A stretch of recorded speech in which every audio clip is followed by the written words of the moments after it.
Mari kita tundukkan kepala, kita berdoa untuk kebenaran firman Tuhan dan untuk pelajaran PA Youth pada hari yang indah ini. Bapa Maha Baik, Allah Maha Kasih, Maha Murah, Maha Penyayang, Allah yang berlimpah kasih setia. Pada hari ini Tuhan, sungguh suatu kehormatan bagi kami hari ini dapat menemui hadirat-Mu. Kehormatan bagi kami karena kami diberikan anugerah untuk mengerti tentang rencana-Mu dalam kehidupan kami melalui suara-Mu hari ini. Dan biarlah Tuhan kami belajar tentang kebenaran-Mu, karena kebenaran ini akan memerdekakan kami, kebenaran ini akan menjadi landasan dalam hidup kami, kebenaran ini akan menjadi kekuatan di dalam kehidupan kami, sehingga kebenaran ini membuat anak-anak youth di tempat ini semakin yakin dan percaya bahwa Allah yang disembah bukan Allahnya orang mati, tapi Allah yang disembah adalah Allah yang hidup. Oleh karena itu kami ingin belajar tentang Yunus Tuhan, sehingga kami semakin mengerti tentang rencana Tuhan dalam kehidupan umat orang percaya. Berikan urapan-Mu yang baru kepada hamba-Mu, sehingga apapun yang hamba-Mu perkatakan adalah kuasa dari perkataan Roh Kudus saja. Terima kasih Bapa yang baik, berfirmanlah. Kami akan duduk diam mendengarkan firman-Mu seperti telinga seorang murid dan hati seorang hamba. Haleluya. Kita katakan bersama-sama, amin. Nah, shalom. Sekali lagi shalom. Nah, anak-anak muda di tempat ini kembali kita mau belajar tentang Yunus yang kedua ya. Pasal kedua, yuk kita baca berganti-gantian, mulai dari saya, nanti Grace, terus kita muter. Yunus pasal yang kedua ini sambungan dari Yud kemarin yang pasal pertama ya, bener nggak? Nah, Yud pasal yang kedua, berdoalah Yunus kepada Tuhan Allahnya dari dalam perut ikan itu. Ayat yang kedua, katanya, dalam kesusahanku aku berseru kepada Tuhan dan Ia menjawab aku dari tengah-tengah dunia yang orang mati aku berteriak, dan kau dengarkan suaraku. Telah kau lemparkan aku ke tempat yang dalam, ke pusat lautan, lalu aku terapung oleh arus air. Segala gelora dan gelombangmu meliputi aku. Dan aku berkata, telah terusir aku dari hadapan matamu, dan jika aku memandang lagi baikmu yang kudus. Segala air telah mengepung aku, mengancam nyawaku, samudera raya merangkum aku, lumut lautan membelit kepalaku. Di dasar gunung-gunung aku tenggelam di dasar bumi, pintunya terpalang di belakangku untuk selama-lamanya. Ketika itulah Engkau naikkan nyawaku dari dalam liang kubur, ya Tuhan Allahku. Ketika jiwaku letih lesu di dalam aku, teringatlah aku kepada Tuhan, dan sampailah doaku kepadamu ke dalam bait-Mu yang kudus. Mereka yang berpegang teguh pada berhala kesia-siaan, merekalah yang meninggalkan Dia yang mengasihi mereka dengan setia. tapi aku dengan ucapan syukur akan kupersembahkan korban kepadamu, apa yang kunazarkan akan kubayar. Keselamatan adalah dari Tuhan. Yuk kita baca bersama-sama ayat yang terakhir, 1, 2, 3. Lalu berfirmanlah Tuhan kepada ikan itu, dan ikan itu pun memuntahkan Yunus ke darat. Tuhan memberkati. Nah, begini anak-anak youth terkasih, kita ulangi sedikit ya dari Yunus pasal yang pertama supaya kita jangan kelupaan. Ceritanya yang pertama yang memang harus kita lihat di sini, banyak orang mempertanyakan tentang kitab ini. Apakah kitab ini merupakan dongeng atau kitab ini merupakan kejadian yang sesungguhnya? Menurut kita semua, kitab ini dongeng, mitologi, atau kitab yang sesungguhnya, kejadian yang sesungguhnya? Menurut Grace gimana kira-kira? Kalau dilihat dari ceritanya gitu kan kayak nggak mungkin gitu ya orang dimakan ikan gitu, kayak dongeng sih sebenarnya. Tapi harusnya sih kejadian yang sesungguhnya ya. Jadi pilihannya kejadian sesungguhnya. Iya harusnya. Oke, terus kalau Davinka dongeng. Kejadian yang sesungguhnya. Pikir dongeng sebelum tidur ya kan. Nah ini Monica, Cantika. Kayak nggak nyambung juga gitu sih Pak, kayak nggak jelas gitu, kayak ini apa kok dimuntahkan gitu kan, kayak dongeng sih Pak, tapi Kan ini tertulis jadi pasti sesungguhnya. Terus yang lain si Marvel dongeng apa kisah sesungguhnya? Ada argumennya nggak? Dongeng apa ya kan? Kalau dia dongeng apa? Kalau dia kisah yang sesungguhnya historical itu apa? Mesti ada argumentasinya. Kenapa disebut dongeng? Kenapa disebut kejadian sesungguhnya atau historical? Dongeng atau apa? Nah. Mungkin kalau dari yang Yunus 1 sampai si Yunus dilempar, itu mungkin masih bisa dikatakan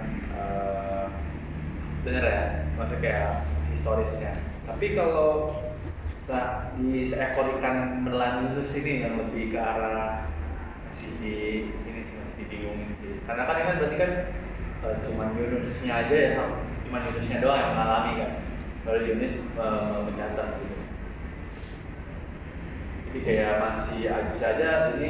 Jadi setengah-setengah. Iya. Setengah dongeng, setengah mitologi atau dongeng, setengah dongeng kuno ya, dongeng orang kuno, setengah kejadian khusus, kejadian sesungguhnya.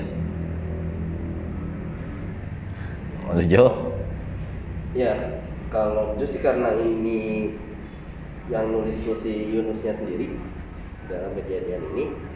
Sebenarnya sih kalau dalam Alkitab nggak ada yang dongeng harusnya, karena Alkitab itu harusnya kejadian nyata, kalau enggak penglihatan, kalau enggak mimpi. Nah, ada 3 itu kan. Paling bisa juga perumpamaan satu lagi. Nah, tapi kayaknya kalau ini karena di dalam perjanjian baru kalau kita lihat juga Yesus sering merefer ke kitab Yunus ini. Itu ada di Matius 12, Matius 12:13 kan. Matius 12 ayat 39, Lukas. Nah, itu banyak yang diambil dari kitab Yunus ini ya. Jadi kesimpulannya Kejadian nyata sih. kejadian nyata. Deborah? Perumpamaan kan. Benar itu juga nyata, soalnya Tuhan Yesus sendiri juga bilang kalau Yunus ada diperhatikan 3 hari. Ada di ayat Matius 12 ayat 40. Matius 12 ayat 40 atau Matius 13? Matius 12 12 ayat 40. Kata Yesus, sebab seperti Yunus tinggal di dalam perhentian 3 hari 3 malam, demikian juga anak manusia akan tinggal di dalam rahim ibu 3 hari 3 malam. Jadi karena Kejadian sebenarnya. Oh, Ferry? Ya walaupun Yesus ngomong kan Yesus juga cuma ngutip dari kitab Yunus kan. Sebenarnya tahu kan Yunus gitu. Ada apa? Enggak. Maksudnya karena di sini kan apa ya? Ya, bisa sesungguhnya perut ikan, atau misalkan dia tenggelam, akhirnya dia misalkan dia perenungannya di dalam goa-goa yang terkait air ikan atau apa kan kita nggak tahu. Terus juga ini kan kata-kata dia kan kata-kata yang bukan hiperbola ya, kata-kata yang segala air telah mengepung aku, mengancamnya aku, samudera raya merangkum aku, lumut lautan membelit kepalaku. Kalau emang kayak gitu, berarti dia kan nggak ada perut ikan harusnya. Jadi kesimpulannya? Sebenarnya sih percaya ya. Percaya kejadian asli karena kan dalam Alkitab, tapi maksudnya harus percaya. Kalau nggak percaya kan subjektif soalnya. Bukan penelitian ya. Bukan kan, bisa aja kan dia lagi perumpamaan, dongeng. Gitu. Nah, jadi jawabannya tuh gini. Jadi Ferry jawabannya apa? Ini jadi kisah sesungguhnya. Nah, jadi kenapa ada argumennya? Nggak harus ada argumen. Argumen yang pertama adalah kalau kita lihat Yunus pasal 1 ayat 1. Ya, bin Amitai. Bin itu adalah kalau kita lihat orang-orang muslim kalau mati kan pakai bin tuh. Deborah bin Darino misalnya gitu kan. Nah, itu bin itu nama orang tua. Jadi ini kelihatan banget bahwa dia tidak ngedongeng gitu ya. Yang kedua, kenapa dia tidak berdongeng? Karena dia tahu percis ya berapa hari dia harus sampai ke di kota Niniwe itu, kira-kira berapa hari. Itu ada 3 hari ya, nggak tahu di ayat berapa tuh ya, nanti dibaca 3 hari. Nah, terus yang kedua adalah tadi seperti yang dikatakan Matius pasal 12 ayat 40 atau berapa itu Yesus merefer ke Yunus. Berarti itu sebenarnya kisah sesungguhnya. Dan kalau kita lihat nanti cari ya, nanti coba cari di 2 raja-raja. Nah, Yunus bin Amitai ini disebut Coba nanti deh cari, ada yang bisa cari nggak Google sekarang? Dua raja-raja, dia bilang apa? Yunus bin Amitai nggak? Iya betul. Nabi Yunus bin Amitai dari Gad Hefer. Nah, jadi Setelah pelajaran artinya, nah berarti Yunus bin Amitai ini bukan cerita apa sih namanya? Bukan cerita mitologi, itu kan cerita dongeng kuno. Nah, mitologi itu cerita dongeng kuno, berarti apa sebenarnya? Ini memang kejadian real. Nanti kita jelasin. Kenapa harus ikan? Udah ada yang tahu belum? Kenapa harus ikan? Nanti dah. Kenapa? Nanti udah ini panjang. Nanti kita lihat. Oh, ternyata bener. Kenapa Yunus nggak dimakan kura-kura? Kenapa Yunus nggak dimakan apa tuh namanya? Kura-kura zaman dulu gede. Geris juga bisa masuk ke mulutnya. Iya, itu kalau si yang kura-kura nggak bisa makan saat itu, jangan pikir kura-kura kecil. Kura-kuranya bisa lebih gede dari apa namanya ruko ini. Mulutnya gede. Itu kura-kura raksasa zaman dulu ada. Nah, jadi kenapa dia nggak dimakan kura-kura? Kenapa dia nggak dimakan ikan hiu? Kenapa dia nggak dimakan yang lain? Kenapa harus? Kenapa kura-kura? Kenapa nggak diambil sama apa tuh namanya?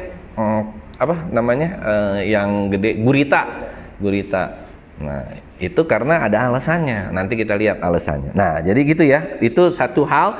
Kenapa? Itu ada beberapa referensi yang jadi kalau mitologi itu biasanya dia nggak diketahuin turunannya. Contoh lagi Yesus kasih perumpamaan, kan nggak pernah disebut keturunan siapa, ini siapa nggak. Tapi kalau dia udah sebut detail, terus ini kejadiannya sangat detail. Kotanya Niniwe. Nah, Niniwe itu kita tahu adalah ibu kota dari negara Asyur. Nah, jadi gini, negara Asyur itu, kenapa Yunus nggak mau? Memang salah satunya dia dendam banget sama orang Asyur atau bangsa Asyur. Karena apa? Karena rupa-rupanya Israel itu kecil dibandingin Asyur itu saat itu Israel kecil dan Israel dijajah sama Asyur yang ibu kotanya Niniwe, dan disitulah nenek moyangnya Yunus diperlakukan sangat sadis, tariklah lidahnya, ya kan, dipaku lah di tengah-tengah, dipaku di tengah-tengah, terus dikulitin, itu ditarik semua, dikulitin, disiramin garam, kelojotan lah orang, ya kan, langsung matinya ya mati kepanasan atau kegerahan atau kehausan. Nah, jadi selain memang Yunus dendam, Yunus nggak mau kota tersebut diselamatkan. Nah, yang ketiga, kenapa Yunus nggak berani ke sana? Rupa-rupanya ada satu hal nih yang membuat, yang mungkin saat-saat kemarin kita belum mengerti. Ternyata rupa-rupanya ada satu hal yang terakhir Yunus nggak mau ke sana, itu karena takut diketawain. Kenapa takut diketawain? Bangsa Israel itu adalah bangsa yang kecil. Otomatis kalau bangsanya kecil, nabinya jadi nabi kecil. Nah, sedangkan namanya kota Asyur, Niniwe, ibu kotanya itu, atau bangsanya, bangsa besarnya kayak Indonesia lah ya, Jakartanya itu Niniwe. Nah, itu mereka itu penganut dewa Dagon. Nah, dewa Dagon ini separuh manusia, kepalanya ikan, badannya manusia. Atau bisa dibalik, ya kan, kepalanya manusia, badannya ikan. Nah, ini nih, maka udah mulai ngelihat ya, ada hubungan apa dengan ikan. Nah, jadi bangsa itu besar dan mereka menyembah dewa Dagon. Dewa Dagon itu udah pada dapat belum ini? Belum ya di sini ya. Dewa Dagon itu adalah dewa setengah manusia, setengah ikan, dan mereka menyembah itu. Kenapa mereka menyembah itu? Karena memang mereka diberkatin terus dengan dewa Dagon, berkat berhala. Makanya kenapa ada kata-kata berhala di pasal 2, kalau kalian lihat pasal 2 ayat berapa tuh tadi? 8 ya, ayat berapa tuh? Ada kata-kata berhala. Nah, jadi si Yunus udah kesel, ya, ada mungkin juga sedikit takut, dan takut diketawain. Masa nabi kecil, misalnya si Monik gitu kan, udah lulus nih kan, waduh nilainya bagus segala macam, ya kan. Tapi tiba-tiba si Monik harus berhadapan, ya kan, ini kan Monik jago kandang nih ceritanya, ya kan, 10 besar, tapi kan di kandang sendiri kan. Nah, giliran Monik disuruh berjuang satu Indonesia, kira-kira juara berapa Monik? Mungkin juara 1000 kan, dari antara 500.000 orang gitu kan. Jadi si Nabi Yunus takut dia, bukan takut apa? Takut diketawain. Bayangin seorang nabi, bertobatlah. Ya kan, nanti dia bilang kan dia harus ini kan. Dia nggak yakin. Kenapa? Waduh, itu dewanya dewa Dagon. Musuhnya besar, bangsanya banyak. Kayak kecil, takut diketawain.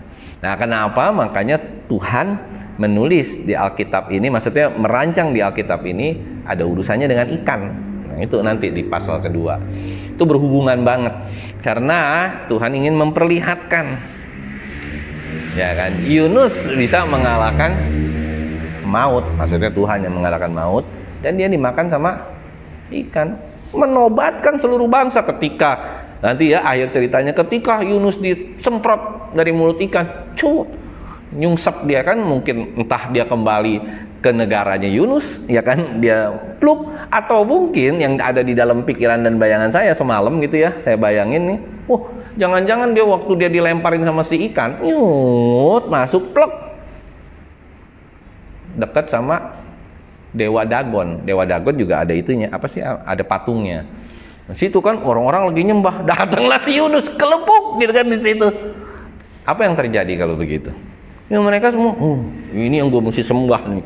Gila, ikan aja dia bisa kalahin. Itulah Tuhan kita yang hebat.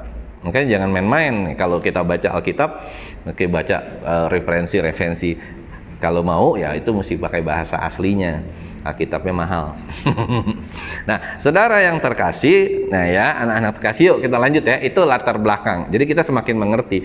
Baru kita bahas nih, itu secara teologianya, secara teologisnya. Historis, teologis. Nah, sekarang sekarang adalah teologi praktisnya. Yuk kita lihat supaya kita bisa implementasikan. Berdoalah Yunus kepada Tuhan Allahnya dari dalam perut ikan itu. Ya, dari dalam perut ikan. Berarti Yunus itu sebenarnya dari awal, kalau kita kemarin sudah bahas, tapi kita nggak bahas, kita sempat bertanya kan, ingat nggak? Kenapa ya Yunus kok nggak takut ya? Ingat nggak? Kalau kita ada badai, takut nggak kita? Kenapa Yunus nggak takut? Apakah dia yakin bahwa dia pasti akan diselamatkan? Atau dia udah nggak care? Saya pikir, saya kabur dari Tuhan jauh-jauh, supaya apa? Saya udah nggak peduli gitu loh sama Tuhan. Saya nggak peduli lagi sama Tuhan. Saya nggak peduli. Mau Tuhan bikin apa kayak saya nggak peduli. Buktinya, dia bisa, kan kita bertanya tanda besar kan, buktinya dia bisa tidur di bawah kapal. Dia udah nggak takut, hatinya udah hilang gitu, udah nggak takut ya. Mau siapa? Justru dia bilang, mungkin kan dia bilang begini, bahkan kalau kita lihat nanti ya pasal-pasal berikutnya, pasal 3, pasal 4, hanya gara-gara pohon jarak aja dia bilang, udah matiin saya aja Tuhan. Berarti saat itu dia udah siap mati gitu. Jadi dia nggak takut lagi, sampai dilempar pun dia nggak bilang, aduh jangan lempar saya dong, jangan. Tetapi yang dilakukan apa? Lempar saya aja ke mana namanya, ke laut gitu. Bukan karena dia yakin, justru karena dia sudah nggak peduli sama Tuhan dan dia mau lari dari Tuhan. Dan apa efek orang lari dari Tuhan? Coba kita lihat pasal pertama dulu ya, kita balik lagi baru ke pasal kedua. Nah, pasal yang pertama kita lihat waktu itu Yunus tuh dari bangsa Israel kan. Nah, waktu dia mau ke kota waktu dia mau ke kota ke kota Niniwe ya, terus Yunus bersiap untuk melarikan diri sebenarnya kemana? Ke Tarsis. Ia pergi ke Yafo. Nah, kalau kita lihat dari Israel ke Tarsis atau ke Yafo, itu turun ke bawah. Kalau bahasa Inggrisnya, nanti ada yang punya terjemahan bahasa Inggris nggak? Ada nggak? Coba deh baca. Itu dia bilang down, go down. Ada tulisan down nggak di pasal yang ketiga ya? Nah, apa coba Deborah baca yang kencang, makanya mesti baca juga bahasa Inggrisnya. The Jonah rose up to flee to Tarsis from the presence of the Lord and went down to Joppa. Down. Nah, apa artinya went down? Tahu kan? Tapi enggak Grace tahu kan? Dia pergi dari atas ke bawah. Orang yang melarikan diri sama Tuhan, lihat nih, dia pergi dari atas Israel ke Tarsis, ke bawah ke Yafo. Ke Yafo lebih bawah lagi. Terus ketika dia naik kapal, pasal 2 ya. Ketika dia naik kapal, pasal 2 apa ayat 1 tuh? Pasal 1 tuh yang dia naik kapal, dia pergi ke paling bawah. Hah? Pasal 1 ayat 3 ya kan, bersama-sama dan mereka biaya, bukan pasal 2 kali ayat 3 ya. Minus 1 ayat 3. Mana dia ke bawah? Ya, Bukan yang ke bawah, ke bawah. Terjemahan Indonesianya sih ia pergi ke Yava, Pak. Kalau dalam King James-nya baru went down-nya. Iya, enggak, bukan itu maksud saya. Yang dia ada tertidur nyenyak ayat 6, ayat 5. Awak kapal menjadi takut, masing-masing berteriak kepada Allahnya, ya kan? Terus dia Yunus telah apa lagi? Yunus telah apa coba? Davinka baca, telah turun. Jadi ini ya, orang yang melarikan diri dari panggilan Tuhan bukan hanya panggilan secara maksudnya secara menjadi pendeta atau bukan. Kita semua kan dipanggil sama Tuhan, punya tugas masing-masing, baik dalam keluarga, baik dalam pekerjaan, baik dalam apapun. Nah, orang yang melarikan diri dari Tuhan, lihat jalan perjalanannya. Dari Tarsis, dari Israel dia ke Tarsis, Yafo, dia turun lagi. Dari kapal, dia naik ke kapal itu udah turun kan? Dia turun lagi ke kapal, ke bawah kapal. Nanti di pasal yang kedua ya, ketika dia ditelan sama ikan, dia turun lagi nggak ke bawah? Kapal sama ikan lebih turun mana?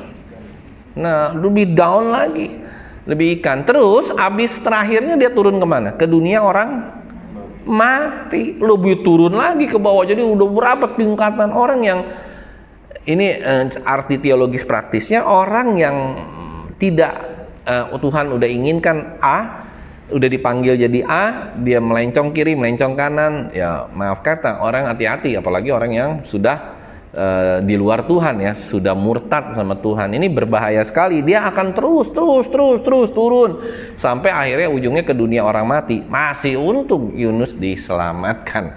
Ya, terus ya kita baca ayat kedua ya. Pasal kedua ayat yang ke berapa tuh? Kedua ya. Dalam kesusahanku aku berseru kepada Tuhan dan Ia menjawab aku. Dari tengah-tengah dunia orang mati aku berteriak. Dan kau dengarkan suara. Nanti kita lihat apakah Yunus itu sebenarnya hidup atau mati, karena ada beberapa teolog mengatakan bahwa Yunus sudah mati, mati ketika ditelan ikan. Ada juga yang mengatakan hidup. Ya, coba kita lihat lebih condong mana persentasenya, dia mati atau dia hidup di dalam ikan. Telah kau lemparkan aku ke tempat yang dalam. Kenapa dia katakan ke pusat lautan? Ya karena di dalam ikan itu otomatis di pusat lautan. Dan aku telah terangkum, lalu aku terangkum oleh arus air. Itu maksudnya dia di dalam ikan, dia terangkum arus air. Serta gelora dan gelombangmu melingkupi aku. Ya di tengah-tengah, di ikan, di dalam ikan, di tengah-tengah pasti kan ada gelombang, ada gelora. Nah, melingkupi aku. Dan aku berkata, telah terusir aku dari hadapan matamu. Mungkinkah aku memandang lagi bait-Mu yang kudus? Nah, di sini sebenarnya Yunus ingin memberitahukan kepada kita, dia nggak takut apapun, dia nggak takut Tuhan, dia nggak takut hukuman Tuhan. Cuman yang dia takut ketika dia diusir sama Tuhan. Itu yang paling menakutkan, yang seperti saya cerita berkali-kali di khotbah. Neraka, yang paling ditakutkan dari neraka itu bukan kita dibakar, dikemplang, dibakar, ditusuk, dipotong kupingnya, dipotong mulutnya. Kan ada orang sering cerita begitu kan, dibakar.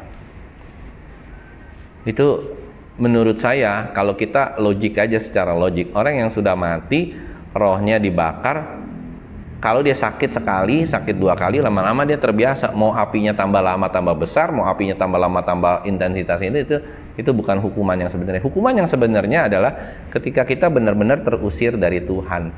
Kita benar-benar nggak pernah lagi dengar suara Tuhan, nggak pernah lagi bisa nih. Jadi gimana ya? Kalau kita ngelihat kita nggak punya nurani sama sekali, gimana? Pernah nggak merasakan satu kali waktu, entah lagi bertengkar sama orang tua, entah lagi pusing sama pacar, entah lagi pusing sama pekerjaan, entah lagi pusing sama macam-macam hal lah ya. Kita merasa apa? Merasa tersendiri, merasa nggak ada damai sejahtera, merasa jauh dari Tuhan. Terus kalau kita makin jauh dari Tuhan, apa? Bisa stres, lama-lama bisa jadi gila gitu kan. Karena kenapa? Semuanya ini terus, dan Untungnya waktu kita masih hidup nih saat ini, kita datang aja sama Tuhan. Apa yang terjadi? Hati kita kembali ada damai. Kita nangislah sama Tuhan. Tuhan, ini kenapa papi saya galak? Kenapa mami saya galak? Kenapa begini Tuhan? Kenapa begini Tuhan? Kita masih ada tempat mengadu. Yang artinya adalah ketika kita mengadu tersebut, ada lagi Tuhan. Aduh, ada damai ya. Ada sukacita. Nanti ketika kita benar-benar sudah seperti si Yunus, diusir sama Tuhan, Adam dan Hawa diusir sama Tuhan dari Taman Eden, kita diusir, nggak ketemu lagi sama Tuhan, kita bisa bayangkan. Apa nggak tiap hari kita jadi orang yang lemes saja kan? Waduh, nggak bersemangat, udah nggak bergairah. Nah itulah yang dinamakan langit baru, bumi baru. Maksudnya langit baru dan bumi baru yang ada di sisi kebinasaan. Jadi bukan itu hanya penglihatan aja Yohanes di Pulau Patmos itu. Oh ini seperti ini. Sebenarnya api, kuda dan yang lainnya itu hanya membayangkan, waduh kalau saya di sana saya udah benar-benar nggak bisa ada hadirat Tuhan lagi sama sekali. Ngeri nggak? Nah, ngerinya masuk neraka tuh itu sebenarnya. Orang-orang kan pendeta-pendeta selalu bilang ngerinya masuk neraka dibakar, ya nggak mau nih. Ngonik yang tadinya gemuk jadi dibakar kan tuh, kalau masuk ke itu kan jadi lemaknya hilang gitu kan. Jangan, Ngonik malah senang, wah saya suka nih masuk neraka. Saya jadi ramping, saya jadi kurus. Orang masuk ke dalam ke dalam sauna, tahu ya sauna ya? Chris tahu ya, semua tahu ya sauna. Wah, pasti kan lebih kurusan begini segala macam. Deborah juga pasti seneng kan kalau masuk. Enggak, bukan itu, maksudnya bukan faktor-faktor fisik. Kita paling gampang gini deh, ini paling gampang ya, kita belajar PA nih hari ini paling gampang gini. Sekarang saya mau tanya, buat Tuhan, ya apa yang lebih dipentingkan dalam kehidupan kita? Roh kita atau tubuh kita? Pasti roh kan? Kita diajar, kita didiskusi sama Tuhan, kita ini, itu rohnya selalu. Sedangkan fisiknya bukan Tuhan nggak peduli, itu hanya alat, hanya tools saja saat kita ada di dalam dunia. Nah sekarang waktu kita mati, kita ada di dalam neraka, masa Tuhan persoalin roh kita dibakar, ini dibakar, hanya hal-hal yang fisik? No. Dia sekali dia tidak mau lagi ketemu sama kita, itulah neraka buat kita. Sekali kita, contoh lah ya, gini aja lah contoh yang paling gampang, ketika kita lagi ada nih kesulitan segala macam, Tuhan nggak jawab, kita udah panik kok, ya kan? Ini misalnya gitu ya, aduh Tuhan, ini bagaimana ya? Ini saya kuliah, saya sekolah, saya berdoa minta dapetin hasil yang bagus, Tuhan minta buka pikiran saya supaya saya bisa ngerjain itu aja. Kalau kita nggak dikabulkan sama Tuhan, kita udah deg-degan kan? Belum lagi masa depan kan, penuh dengan kekhawatiran segala macam, kita berdoa tetap aja seperti itu. Nah, apalagi kalau yang ketika kita mau mengadu, ketika kita berdoa, masalahnya nggak ada lagi yang mau dengerin, nggak ada lagi yang mau jawab. Nah, lo gitu ya. Terus ya kita lanjutin sampai 4 ini dulu deh ya. Ada yang mau ini nanti kita baru bahas kenapa dia ada orang yang berpendapat, teolog yang berpendapat bahwa Yunus itu mati setelah masuk mulut ikan. Ada yang berpendapat hidup setelah masuk di mulutnya ikan. Ya, sampai di sini dulu, sampai di ayat 4. Kira-kira ada yang mau ditanyakan atau mau sharing? Nanti ayat 5, 6 gantian, siapa yang bisa nerjemahin ayat 7, 8, 9, 10. Ada 2-3 orang lah ya di sini.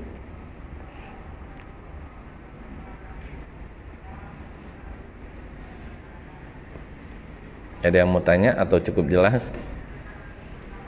Joe mau tanya apa? Grace? Deborah, maaf ya. Kan awalnya Yunus 1 kan dia katanya bisa dikatakan dia udah pasrah ya, udah membengkak dari Tuhan. Dari Tuhan. Karena dia terus kenapa dia di sini dia berdoa lagi? Dia apa? Dia berdoa lagi, dia minta. Di mana? Pasal 2? Iya, di pasal 2. Iya, karena dia ketakutan, udah. Dia pasrah. Yunus sudah nggak takut sama, sebenarnya sampai dengan dia diturunkan angin ribut segala macam, nggak takut, dia nggak peduli, ya kan? Tapi Yunus tuh ketika dia di pasal yang kedua, dia bilang berdoalah Yunus kepada Tuhan. Karena apa?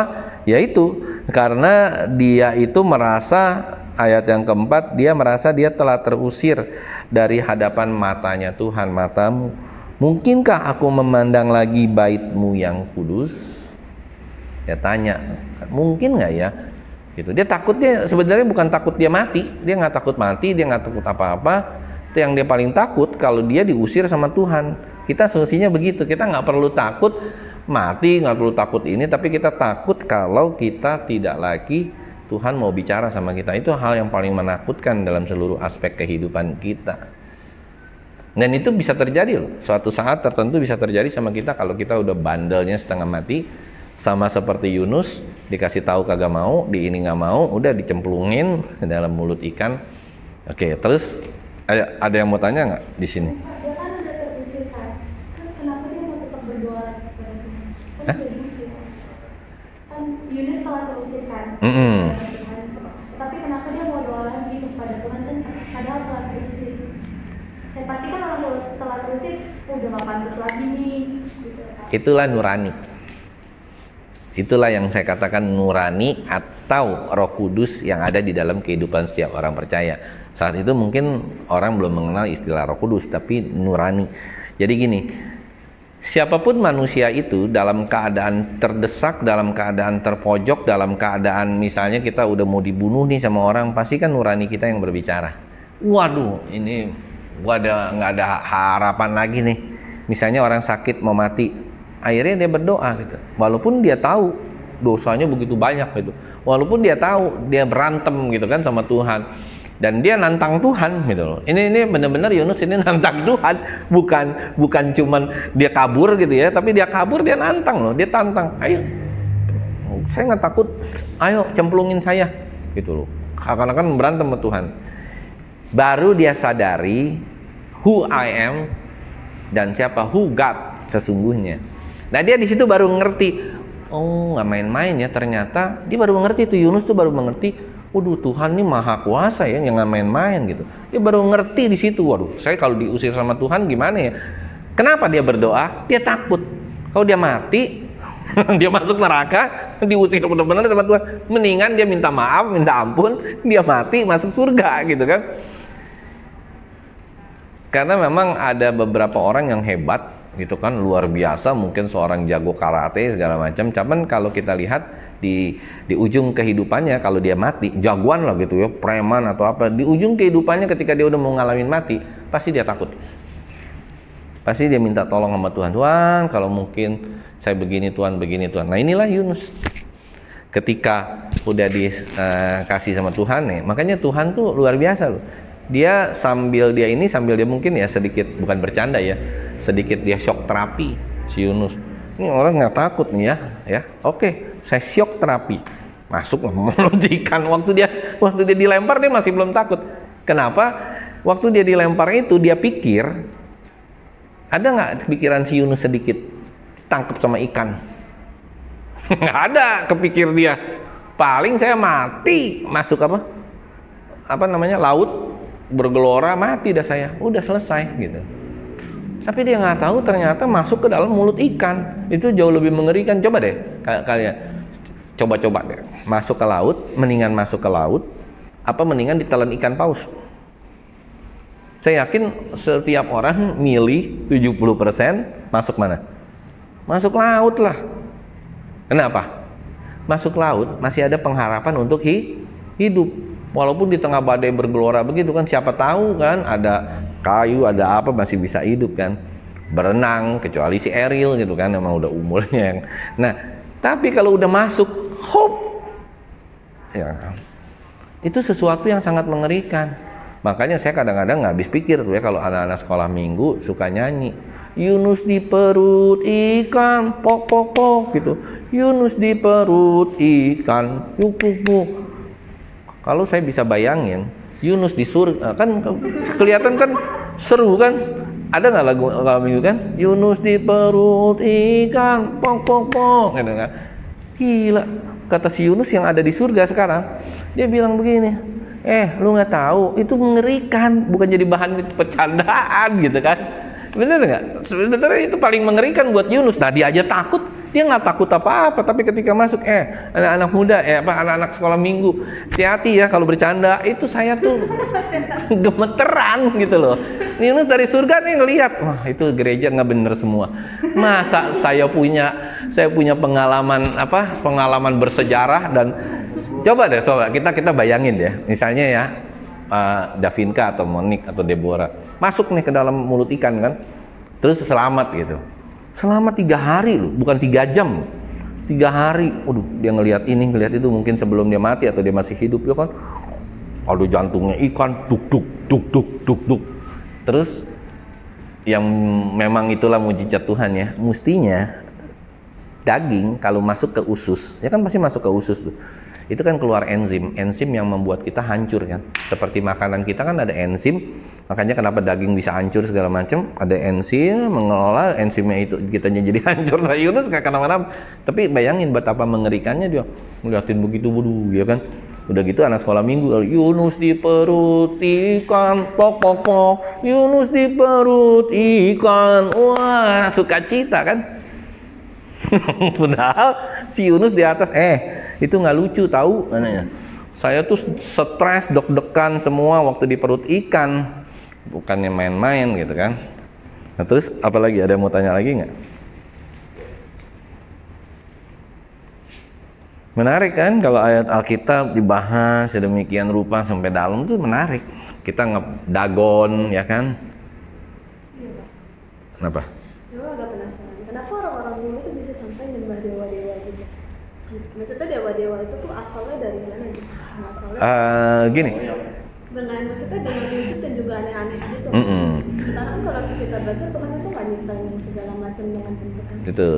Karena dari zamannya raja-raja dulu, mereka sekali waktu sempat kecewa sama Tuhan dan mereka mau membuat Tuhan. Ingat nggak waktu dia buat patung besar banget? Jadi mereka tuh bukan kecewa ya. Mana sih ini Tuhan gitu? Saya minta tolong ini nggak muncul. Ini minta ini nggak muncul. Nah dari situlah timbul sebenarnya sudah berhala.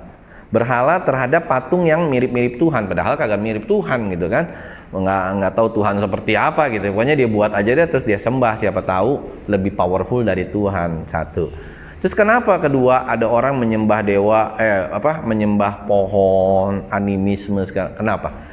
Sebab mereka tuh kadang-kadang begini, banyak ceritaan tuh begini. Oh, tiba-tiba mereka lagi di bawah pohon, tiba-tiba ada burung jatuh, plepuk, mati.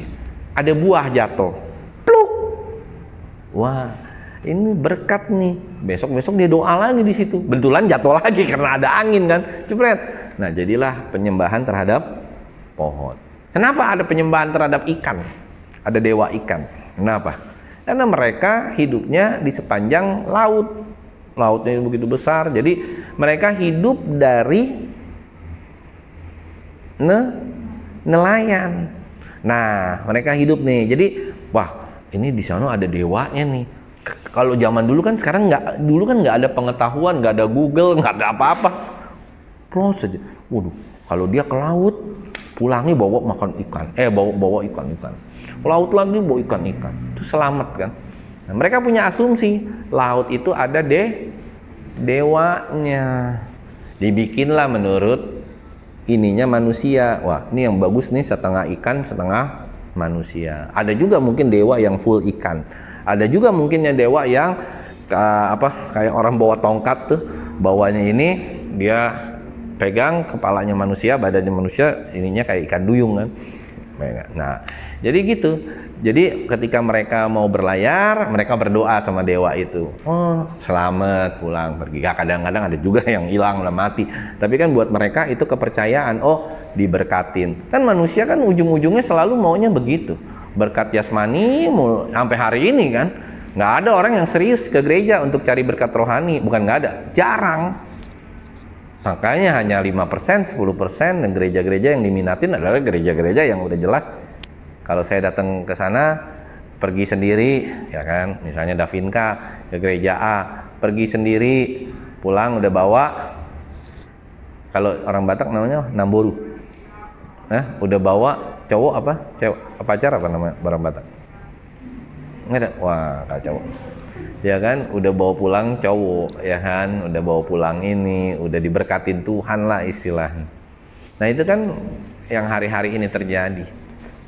Kenapa berhala? Ya begitu, jelas gitu. Zaman dulu, apalagi kan nggak tahu. Kenapa itu bisa terjadi? Ya itu terjadi penyimpangan di kitab Keluaran, di kitab Imamat. Waktu dia pengen bikin maksudnya gini loh, itu raja-raja yang berkuasa nggak sesuai. Awalnya raja. Perwakilan Tuhan itu raja. Rajanya ternyata begini nih, nggak cocok. Ya kan? Punya istri 1000, punya istri 700, selirnya 300 lah, Salomo. Masa Tuhan kayak begini? Kecewa lagi, bikinlah dia patung. Nah ini nih, patung yang saya sembah, patung yang Tuhan ini bisa menuruti kehendak dia. Jadi Tuhannya itu dibentuk mau untuk seturut dengan kehendak dia.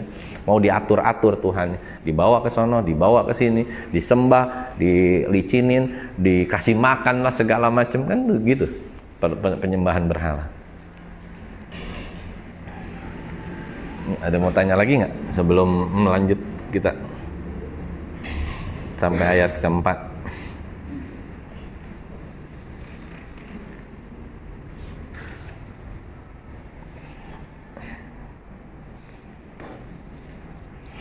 Ada mau tanya? Cukup jelas ya. Nah sekarang coba ayat 5 dan 6 ayat 5 dan 6 atau ayat 5 dulu, nanti coba Monik, nanti ayat 6-nya coba Marvel, ya kan? Apaan tuh, ya kan? Apa yang terjadi? Coba Monik ayat 5. Pengertiannya seperti apa?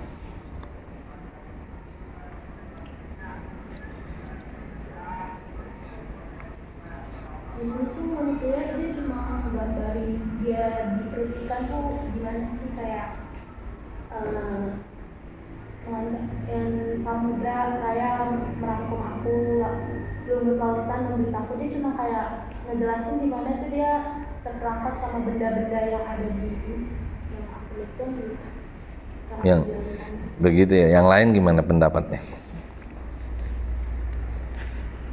Kalau di baca ini sih kan kita sering kayak ngeliat gambar Yunus dalam pertikan tuh dia kayak bisa duduk gitu. Kalau kita sering banget lihat di Google gitu ya, entah itu ada papan atau ada apa, kayak Yunus tuh di dalam pertikan tuh kayak aman dan nyaman gitu loh Pak.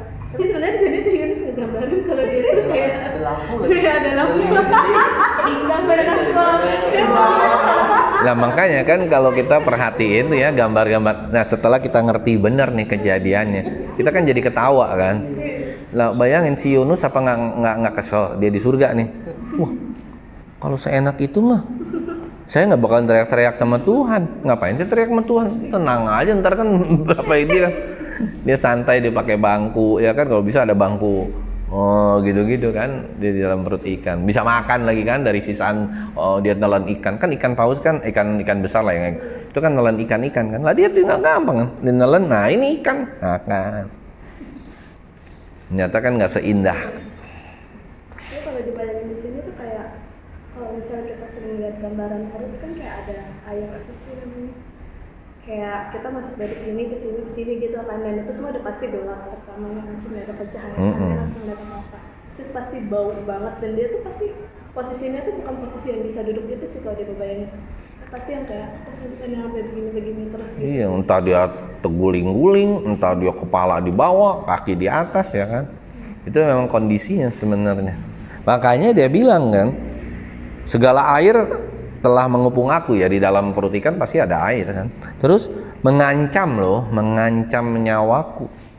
Samudra raya merangkum aku, maksudnya samudra raya sekelilingnya kan.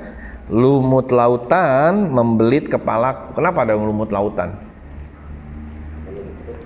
Iya, di dalam perut ikan itu kemungkinan besar ya kan ada lumutnya yang ketelan sama ikan, nggak sengaja kan sama ikan besar itu.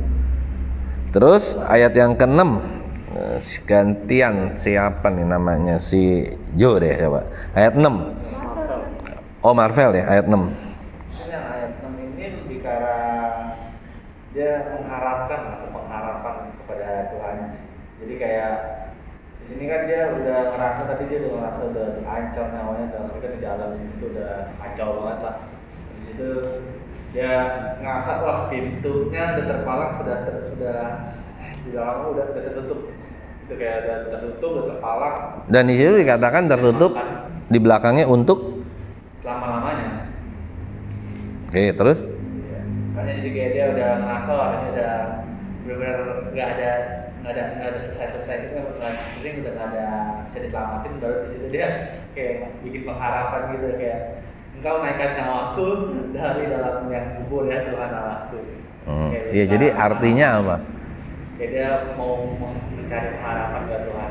Kayak mau beri apa ya? Sebenarnya Yunus ini, siapa yang berpendapat Yunus ini masih hidup di dalam perut ikan? Coba berapa orang yang buat angkat tangan? 3 orang, 4 orang. Siapa yang menganggap mati?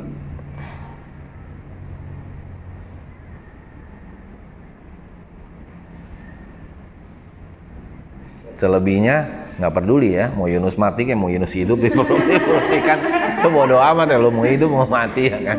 Yang penting gua taunya makan aja gitu kan. Nah, ini sebenarnya kalau kita ngelihat ya dari susunan ceritanya, saya walaupun ada beberapa teologi yang memang menjelaskan Yunus masih hidup, beberapa teolog, tapi kalau saya cenderung bahwa Yunus itu sebenarnya sudah mati dalam perut ikan. Pertama, alasannya adalah di dalam perut ikan tidak ada udara. Yang kedua, kalau dalam ilmu kedokteran itu ada enzim di mana Yunus sebenarnya sudah lumat, sudah hancur. Yang ketiga, ini yang tadi Marvel baca. Ya, kalau saya ini pendapat saya, terserah mau pendapat yang lain masih hidup boleh-boleh aja. Karena kita kedua-duanya nggak pernah punya konklusif yang benar gitu ya. Di atas gunung-gunung aku tenggelam ya kan ke dasar bumi, pintunya terpalang di belakangku untuk selama-lamanya. Artinya apa? Ya emang Yunus sudah mati gitu kan. Ketika itulah baru dia bicarakan. Makanya dia bicara, engkau naikkan nyawaku dari liang kubur. Nah, liang kubur itu kan berbicara soal kematian. Ya Tuhan Allahku. Dia baru bisa nulis ini kan ketika dia sudah keluar, bukan dia saat dia di situ dia nggak bisa nulis otomatis kan. Nah, jadi saya ngelihat seperti itu. Dia sudah dalam keadaan mati di dalam perut ikan. Nah, soal kenapa dia bisa hidup lagi, silahkan. Dia bisa hidup lagi, ya kan kita udah dengar cerita banyak bahwa bagi Allah tidak ada yang mustahil kan, menghidupkan orang mati kah? Ya dia Allah, ya bisa aja melakukan segala sesuatu gitu. Itu pendapat saya. Nah, kalau pendapat yang bilang Yunus masih hidup, kenapa? Argumennya apa? Coba, ada beberapa kan semua pada bilang masih hidup nih. Coba mulain. Karena di ayat 5 baru mengancam nyawanya. Jadi ada tulisan kan mengancam nyawaku, berarti belum mati, jadi baru diancam nyawanya. Terus juga di ayat yang ke berapa tadi itu ya? Dia berbicara tentang itu masih mengancam,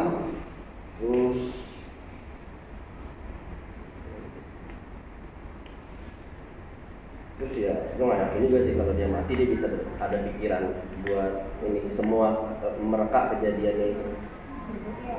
Kalau dia udah mati ya pikiran kan, kalau orang mati ya udah mati kan, ya kosong. Nah, tapi dia bisa ngerangkum semua kejadian itu. Padahal kalau dia mati ya dia udah ini ada kesalahan nih. Ini ditulis Yunus setelah Yunus keluar dari perut ikan. Tapi kan kejadian in detail kalau udah mati kan orang nggak bisa. Di dalam perutnya dia bisa. Tapi dia bisa gimana aja in detail kejadiannya, ya ada ini. Itu kan hanya orang hidup yang bisa mikirin. Memang kita tahu bahwa kalau kita udah pernah kita mengalami kematian belum kan? Iya makanya jadi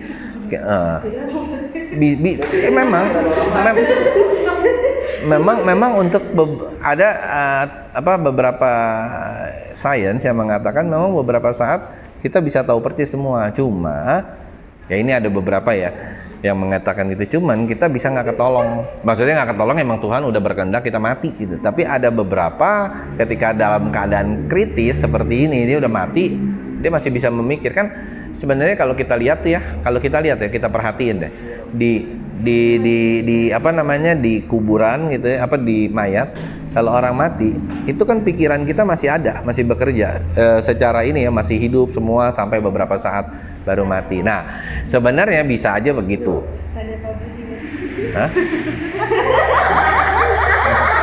Kenapa tuh? Kata Monik tanya Pak Budi rasanya gimana? Oh Pak Budi kita.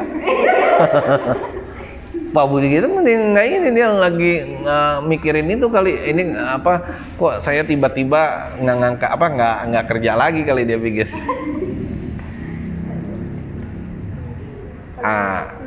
Iya jadi kalau saya ngelihat di sini ya, kalau saya berpendapat dia sudah mati. Karena kenapa? Waktu ayat yang ke-6 di dasar gunung-gunung, ya kan gunung tuh paling dalam, dasarnya itu larva segala macam.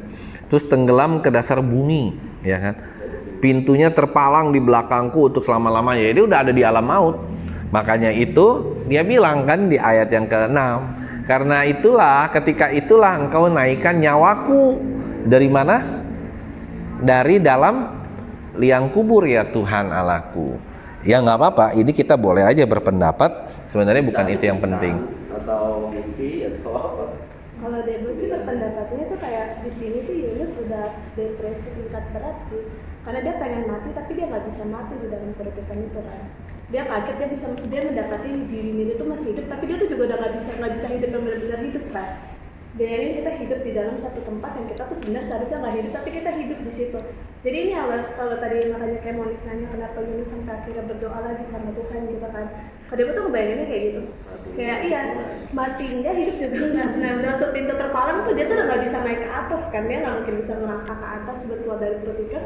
Tapi dia juga hidup di tengah-tengah keadaan kayak gitu, dimana dia juga yang hampir-hampir mati seakan-akan mau nyelamatin nyawanya, tapi sebenarnya kayak yang udah kayak gitu. Jadi menurut tengok di sini dia tuh bukan udah mati, tapi dia yang benar-benar keadaan udah segitunya gitu. Jadi dia kayak menganggap nyawanya dia tuh antara ada sama nggak ada terus gitu loh. Kalau Grace gimana? Grace sama si Davinka gimana? Aku mikirnya ini sih Pak, kan dia kan lagi doa kan. Ucapin doa kepada Tuhan, terus tiba-tiba tuh di ayat 10, mungkin di ayat 9 ini dia udah kelar doa, terus Tuhan berfirman nih kepada si ikan ini, baru langsung dimuntahin gitu. Jadi kayak menurut aku masih hidup gitu, kayak dia masih bisa doa di situ, terus kayak Tuhan perintahkan si ikan itu untuk keluarin dia gitu. Karena dia udah kayak sampai menazarkan, kan biasa kan kalau orang-orang yang udah buat dosa berat gitu kan kayak saya bernazar Tuhan bahwa saya akan begini gitu loh. Oh sama ini, kalau orang udah mati ya udah nggak bisa ada pertobatan udah itu sih. Kalau dia udah di situ udah mati itu hidup lagi enggak, kalau udah mati ya dia udah nggak bisa berdoa dong. Kalau udah mati kan udah diputusin hubungan antara ini sama ini kan. Kalau belum pernah mati ya makanya. Tapi kan katanya gitu, berarti kalau itu pas kita mati berarti masih bisa bertobat. Iya kan waktu itu di khotbahnya kalau kita mati langsung cus ke surga, cus ke neraka. Apa ini mati di dalam ikan, mati suri atau setelah keluar itu dia tetap mati apa betul dia keluar baru hidup lagi gitu? Iya, jadi sebenarnya kalau kita baca ayatnya, makanya ini kan selalu dua yang saling ada argumen masing-masing. Argumen yang pertama adalah dia masih hidup di dalam perut ikan, dia berdoa begini segala macam. Nggak apa-apa, kita jadi tahu kan. Oh, argumen teolog mengatakan begini. Itu kan pendapat ketika kita membaca firman. Nah, yang kedua, kalau saya argumennya dia sudah mati. Kenapa dia mati? Yang tadi saya jelasin. Dia udah bilang bahwa dia itu nyawanya sudah nggak ada. Karena itu ketika itulah, tuh lihat ya, ketika itulah engkau naikkan nyawaku dari dalam liang kubur. Itu ya, itu makanya ayat 6 itu dia kelihatan sudah mati. Tapi kalau kita lihat ayat keempat, ayat kelima, itu kan dia masih hidup, ya kan. Nah, bisa saja begini nih, ini bisa juga begini nih ya. Ini variasi dari keduanya. Saya selalu out of the box gitu ya. Orang teolog boleh mengatakan satu mati satu hidup, tapi kalau saya mengatakan ketika ayat yang kelima dia masih hidup, setengah mati setengah hidup ya. Terus ayat ke-6 mati dia. Ayat ke-7 dia bangkit. Ketika jiwaku letih lesu, pokoknya dia udah teringat akan Tuhan, dan sampailah doaku kepadamu ke dalam baitmu yang kudus. Nah, dia udah mulai hidup lagi nih. Terus baru dia cuman mau mengatakan ayat yang ke-8, mereka yang berpegang teguh pada berhala kesia-siaan. Mereka lah yang meninggalkan dia yang mengasihi mereka dengan setia. Dia mau bilang bahwa dia tuh ninggalin Tuhan. Ya kan, dia mau bilang dia ninggalin Tuhan, dan dia hanya ada orang-orang yang jangan ninggalin Tuhan. Jadi ketika kita dalam keadaan berat sekalipun, pesan di sini jangan ninggalin Tuhan menurut Yunus. Tetapi, kan ayat yang ke-9, tetapi aku dengan ucapan syukur akan kupersembahkan korban kepadamu, apa yang kunazarkan akan kubayar.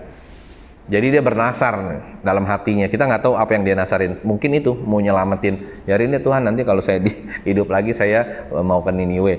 Nah, atau mungkin aja nih dia, ya itu udah dalam keadaan ditelan perut ikan, dia kaget, dia syok, dia mati. Habis mati dia hidup lagi, ya kan, dihidupkan, baru dimuntahin dari mulut ikan. Nah, sampai ayat yang ke berapa? Ke-8 dulu. Ada yang mau ke-9. Iya, ayat ke-8 dulu ada yang mau ini kasih pendapat, tanya-tanya.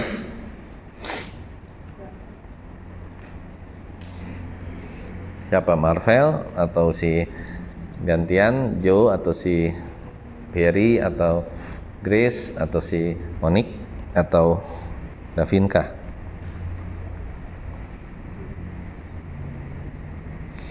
Ketika jiwaku letih lesu di dalam aku, teringatlah aku kepada Tuhan, dan sampailah doaku kepadamu ke dalam baitmu yang kudus. Menurut saya sih dia, ya misalnya mau dia mati saat itu atau dia hidup apa, tapi kan tetap aja dia nulisnya itu setelah dia udah sadar gitu. Benar. Ya, itu yang saya bilang kan. Terus pengalaman yang dia iya. Tahu sadar dia mati apa enggak, tapi kan dia nulisnya udah setelah itu. Ya, dia nggak tahu, mesti kan waktu yang nggak mungkin dia nulis di perut ikan. Jadi dia setelah dia hidup lagi baru dia tulis. Iya, dia kan Bisa aja pingsan atau apa. atau dia lagi ngimpi dia nggak akurat gitu. Nah iya tuh makanya, jadi tapi ya dari dasar yang nomor 6 ini kalau saya ngambil selalu yang nomor 6. Itu nggak ada liang kubur, ya dia udah mati. Ya kan, aku tenggelam ke dasar bumi, pintunya terpalang di belakangku untuk selama-lamanya. Itu bukan sebentaran, tapi udah forever, udah mati, udah ditutup dia. Karena itulah engkau naikkan nyawaku dari dalam liang kubur, baru dia hidupin lagi nih. Nah makanya kalau saya berpendapat ya dia udah mati, tapi mungkin nggak 3 hari. Ayat yang ke-7 dia udah bangkit, udah sadar lagi gitu kan. Makanya dia bilang, baru dia bilang apa? Dia mau nazar kan, akan kubayarkan. Bukan ini dia emang dia kayak apa, berpuitis gitu kayak di Mazmur kan begitu kan. Itu model-model gaya bahasa yang sebenarnya nggak ada yang tahu sih dia udah mati apa enggak. Karena bisa aja dia mikirnya ya begini kan. Kita nggak tahu pikirannya Yunus apa pada saat itu ya. Kayak bisa aja dibilang kita kayak apa namanya dililit apa lumut, terus ada di gunung-gunung, aku tenggelam di dasar bumi. Ya, ketika perasaan kita udah takut banget kan, dia kayak ngarang depresi. Ya, bisa aja bisa arti sebenarnya atau nggak bisa juga kayak dia apa? Ya, bisa arti sebenarnya, bisa juga. Iya makanya bisa dua-duanya kan.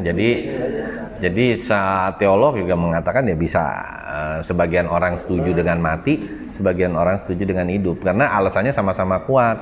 Kenapa alasan yang pertama hidup? Ya karena dia masih berdoa segala macam. Kenapa alasan dia mati? Kenapa? Ya itu ayatnya tadi. Terus juga di dalam perut ikan, siapa sih yang sanggup hidup 3 hari? Kan nggak ada.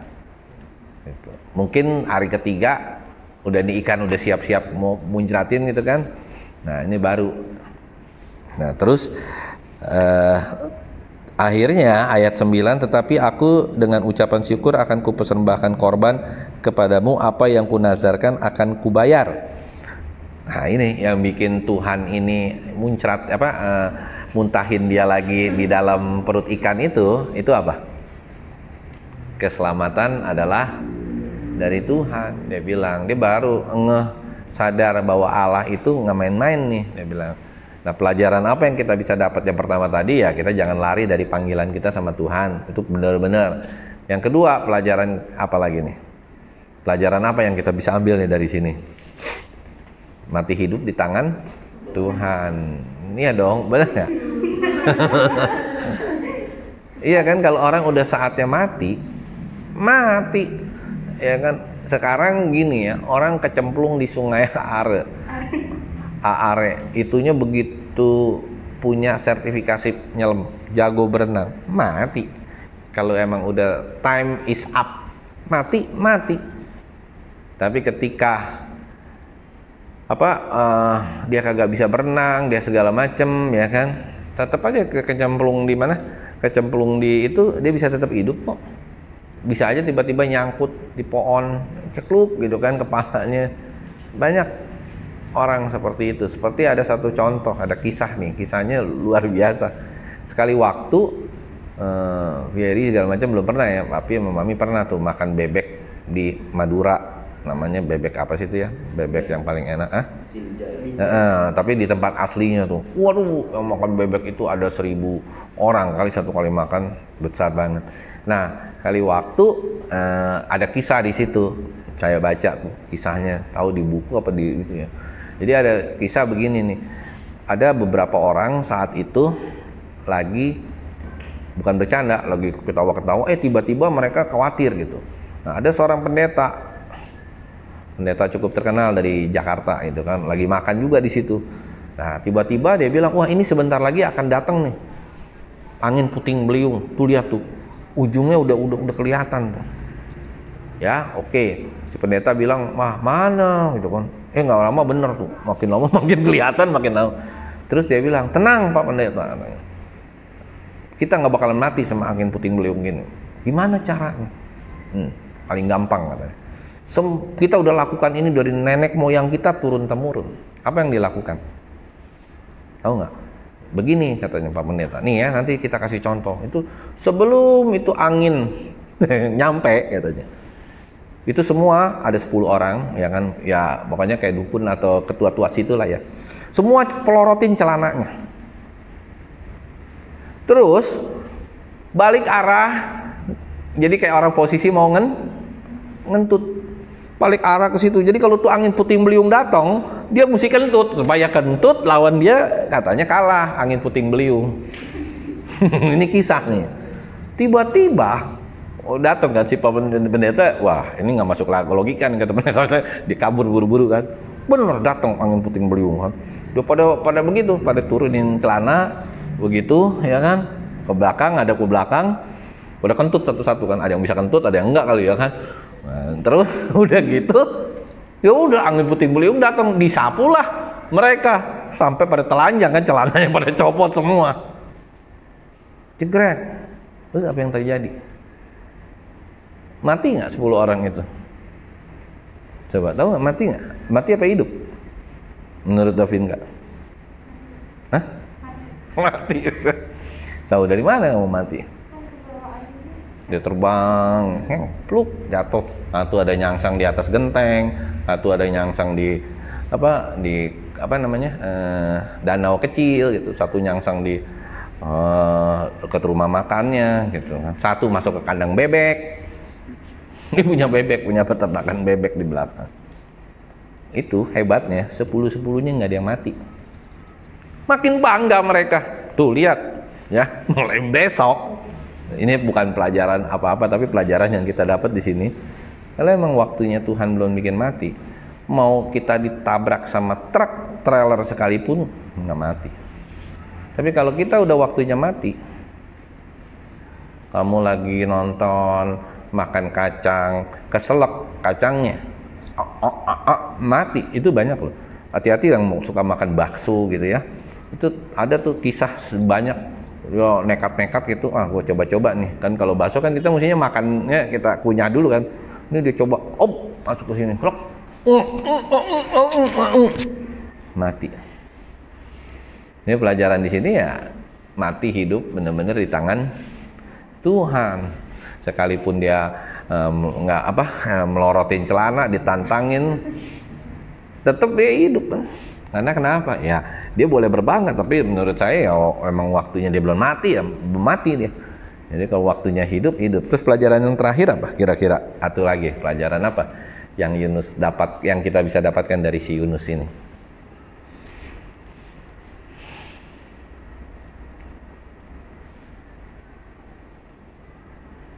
Mengakui dosa mungkin. Dia Enggak. mengakui kesalahannya dia. Tobat. Pertobatan di tempat yang tidak terduga, ya kan, pertemuan dengan Tuhan di tempat tak terduga, pertobatan di tempat tak terduga. Banyak cara orang bisa bertobat asal hatinya benar-benar mau bertobat. Terus yang terakhir adalah satu lagi deh, itu udah benar. Keselamatan dari Tuhan, hanya dari Tuhan. Iya, apa gitu mengenai keselamatan? Ini ada satu nih yang sangat penting. Tahu nggak apa? Kita belajar dari dulu sampai sekarang mungkin belum ngeh yang satu ini. Yang satu ini adalah sebenarnya sama rencana Tuhan besar ke depan buat bangsa Niniwe. Tapi apa? Memang rencananya rencana keselamatan. Tapi kalau kita lihat dari sini, Allah kita itu Allah yang universe. Kita mesti belajar nih di sini. Universe, jadi dia itu tidak hanya mau menyelamatkan orang yang sudah mengenal Tuhan, tapi di luar mengenal Tuhan pun. Jadi Allah kita nih memang universe, dia mengasihi semua orang. Dia bukan hanya mengasihi Yunus dan bukan hanya mengasihi bangsa Israel kan. Orang yang jahat itu Niniwe, bangsa Asyur, itu bangsa paling jahat. Jadi universe gitu loh. Jangan sampai kita tuh salah pengertian. Wah, agama lain nggak diselamatkan, agama ini nggak, no. Bisa saja mereka diselamatkan kalau emang Allah udah mau bekerja gitu loh. Jangan pernah mengkotakkan, kan kita sering kali mengkotakkan kan, hanya orang Kristen aja yang selamat lah. Orang Kristen aja banyak yang dipanggil, sedikit yang dipilih kan. Banyak yang dipanggil, sedikit yang dipilih. Nah, ingat nggak waktu kisahnya si pernikahan kan? Nah akhirnya Tuhan kasih, karena kenapa? Itu juga satu, Tuhan kita Tuhan yang universe. Jadi kalau orang-orang bilang Tuhannya satu, benar, Tuhannya satu, tapi caranya salah kalau yang lain gitu kan. Tapi apakah, pertanyaan menariknya, apakah setiap orang yang di luar Kristen pasti binasa? No, belum tentu. Kalau dia masih bisa bertobat, mengenal Tuhan, lewat apapun caranya, kayak Yunus ini mau mempertobatkan, pasti dia orang itu kan selamat. Sekecil apapun si Yunus, sebodoh apapun Yunus, setidak power apapun Yunus, kalah sama dewa Dagon lah, segala macem, tapi tetap selamat. Allah itu Allah yang universe. Dia mengasihi seluruh umat manusia, termasuk seluruh agama di dalam negara Indonesia nih. Dia sangat mengasihi manusia, karena itu makhluk ciptaannya.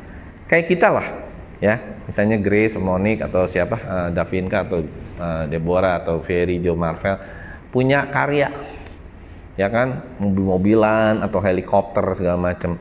Nah helikopter yang satu baling-balingnya pas terbang jalannya miring, punya helikopter yang kedua terbang jalannya lebih hebat, helikopter yang ketiga nggak bisa terbang, ya kan, cuman turun lagi. Saya mau tanya, kalau tiga-tiganya itu kita punya hasil buatan kita mau nggak buang yang nggak bisa naik-naik itu? Pasti enggak. Caranya gimana? Kita perbaikin yang nggak bisa terbang itu jadi terbang. Sekalipun harus ditorong, sekalipun harus ditendang supaya dia terbang, atau mau ditarik supaya dia terbang. Jadi itulah Tuhan kita. Jadi kita harus belajar nih hari ini bahwa ya jangan main-main sama panggilan Tuhan. Kalau kita sudah dipanggil sama Tuhan, sudah dipilih sebagai umat Tuhan, baik dia sebagai seorang pendeta kah, baik dia sebagai seorang pengerja kah, baik sebagai seorang murid Tuhan kah, kita harus nggak boleh lari dari panggilan Tuhan. Hati-hati, jangan pernah lari dari panggilan Tuhan, apalagi hari Minggu gitu kan, lari-larian ke sana ke sini. Nah, tiba-tiba ada kejadian A, kejadian B yang kita nggak pernah tahu, dan kita bilang, oh mungkin itu emang kejadian biasa, tapi kan semuanya itu under kontrolnya Tuhan. Yang kedua tadi apa? Yang pertama, jangan pernah lari dari. Yang kedua, bukan, ada yang sebelum mati hidup. Paling enak kamu mati hidup di tangan Tuhan. Yang kedua apa tadi? Sebelum itu, ayo, yang Grace kan pertobatan, dosa segala macam. Yang terakhir anugerah. Yang kedua apa? Bertemu Tuhan di tempat yang tidak. Itu pertobatan. Nah, yang kedua apa coba? Ada tadi. Tadi udah bilang ada sih. Bukan. Yang kedua, yang itu ketiga, mati hidup di tangan Tuhan. Satu, apa yang dia turun. Nah, itu kan berarti jangan lari dari panggilan Tuhan. Yang kedua, apa? Ayo, yang ketiga, baru kan? Ini kan mati hidup di tangan Tuhan. Ini udah ketiga, udah mau terakhir kan? Yang keempat apa? Grace, pertobatan, ya kan? Yang kelima? Selamatan dari Allah. Nah, yang kelima, Allah universe. Yang kedua, nah, ayo yang kedua apa ada di sini?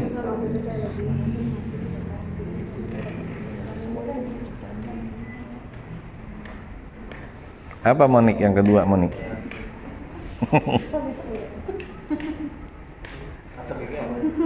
Coba ya, pikir-pikir ya. Yang kedua apa? Kalau ada yang bisa nemuin yang kedua, besok saya bawain roti yang paling enak dari Kakak Ade. Tapi kalau nggak dapat ya udah walau-walam. Ada yang kedua, saya nggak mau bunga.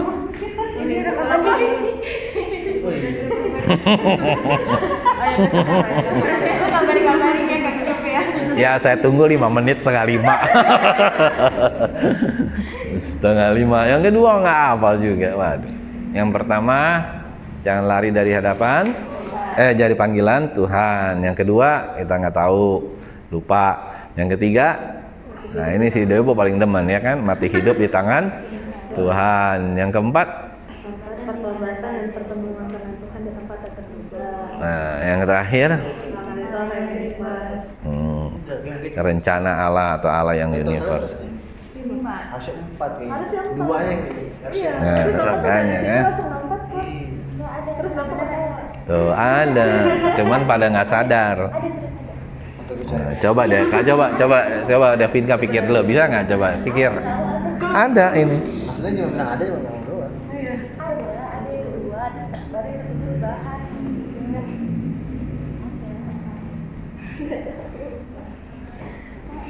Lupa aja, bilang ada kan. Gampang itu sebenarnya, tadi udah dikasih tahu berkali-kali itu.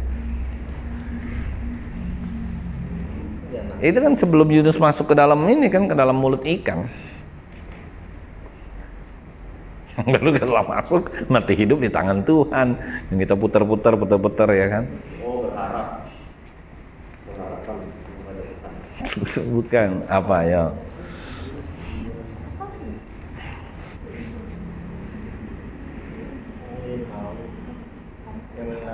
Yunus sebelum Dewa Dagon.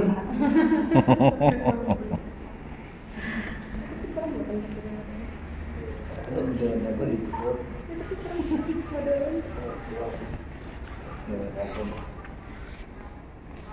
Dewanya. Ini Kelly. Iblis lah dia, bukan dewa. Apa? Parahnya manusia. Oh enggak. Cuma Dagon iblis. Itu dagang iblis kalau dewanya. Dewa Dagon, ada kan Dewa Dagon? Ada, Grace. Ada.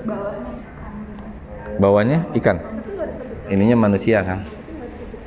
Ya itu sebenarnya Tuhan itu hebat, bahwa kalau kita perhatiin ya baik-baik ya di dalam Alkitab dan dalam kehidupan kita ini yang terakhir, kita coba perhatiin deh baik-baik. Kalau Tuhan nobatin seseorang, pasti dengan bidangnya masing-masing. Siapa penjala apa ikan jadi penjala manusia? Dia nelayan kan. Jadi kalau Grace ya kan mau dipertobatkan ya menurut keahliannya Grace. Situlah kita bisa bertobat. Jadi maksudnya pertobatan yang benar-benar sungguh-sungguh gitu. Oh iya ya. Oh ini ya. Gitu loh. Jadi ngerti benar bahwa, dan yang terakhir juga kita harus sadarin kenapa Tuhan begitu menyayangi Yunus. Karena kita ini bukan objek yang seperti mimbar, seperti pohon, seperti bangunan. Kalau ditanya, saya ada. Tapi saya kan bukan hanya ada sebagai kurniawan, tapi saya juga ada rohnya. Nah, sedangkan yang namanya tumbuh-tumbuhan, mimbar, itu kan ada. Mimbar ada. Tapi keberadaan dia ada, nggak bisa ngapa-ngapain. Nah, terus kita masuk lagi ke satu step lagi, hewan. Hewan ada. Bisa jalan-jalan, bisa aus, bisa lapar, ada. Tapi keberadaan hewan sama dengan keberadaan manusia? Tidak sama. Keberadaan hewan dia tidak punya akal budi. Mana pernah hewan bisa ketawa? Bener nggak? Ada yang lihat hewan ketawa? Nggak. Ya bisa orang hewan ketawa, nggak? Dia nggak ngerti apa artinya lucu kan? Kita yang ketawa karena Ketawa di TikTok tuh banyak. Iya itu kan di Ketawa beneran. bukan, itu mah diedit, dibuat-buat. Coba diedit itu. Coba kamu ketik Google, hewan bisa ketawa atau tidak? Coba tes. Nggak ada hewan bisa ketawa. Anjing mana bisa dia ketawa? Bercanda bisa, tapi ketawa nggak bisa. Dalam proses ya, penelitian mengidentifikasi sebanyak 65 spesies hewan yang tertawa. 65 spesies hewan itu bisa tertawa, Pak. Mana bisa hewan tertawa? Nggak ada. Mungkin ini maksud akal budi bukan emang ketawa, karena masalah dia yang merancang kehidupan ke depan kayak gimana itu yang akan. Iya, akal budi itu. Tapi salah satunya hewan juga nggak bisa ngobrol dan ketawa bareng-bareng, bisa? Nggak bisa. Iya bercanda, tapi dia nggak bisa ketawa. Misalnya kayak kita nih ya kan, lelucon. Hewan bisa kasih lelucon terus kita ketawa gitu, nggak bisa. Dia ketawa juga yang mungkin yang sifatnya kebiasaan dia sama anaknya atau apa. Bisa lelucon kita ada ketawa kan, kalau pengunjung lihat pada ketawa semua. Iya pengunjungnya yang ketawa. Semua pada ketawa. Tapi kan hewannya nggak ketawa. Hewannya emang ketawa? Enggak lah. Semua orang ketawa kan. Bisa. Monik udah pernah belum lihat hewan ketawa? Nah iya balon. Udah umur berapa? Coba sekarang kamu udah saksiin nih segini banyaknya orang. Udah pernah belum lihat hewan ketawa? Ayam ketawa gitu kan? Kucing ketawa. Nah, ayam, kucing, monyet semua. Nggak ada deh. Paling gini dia lagi ini kali mulut lagi sakit. Nggak bisa hewan, karena dia nggak punya apa sih namanya sense of humornya, nggak ada hewan. Kita bisa ketawa ya. Iya tapi dia nggak pernah ketawa. Bahkan kalau habis apa-apapun dia kan mukanya tetap serius kan. Kayak si itu kan, jadi kayak si Deddy Kobuser kan. Ya kan serius ya. Misalnya dia lagi mau nari mau apa juga gitu kan, mukanya serius.